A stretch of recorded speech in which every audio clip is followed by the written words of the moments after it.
Hey guys, it's Clary and today I'll be showing you how to enable creative mode on a Hytale server.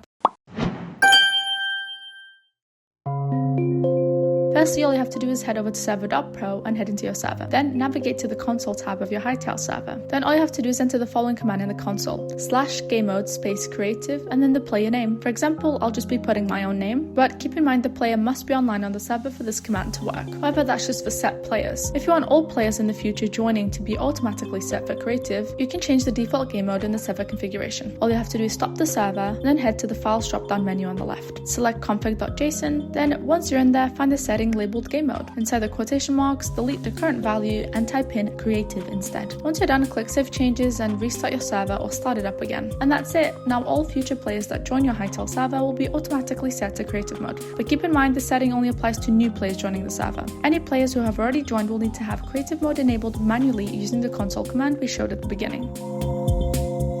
Thank you so much for watching. I hope you enjoyed this video. If you want to play more multiplayer games with your friends, you can go ahead and check out Server.pro.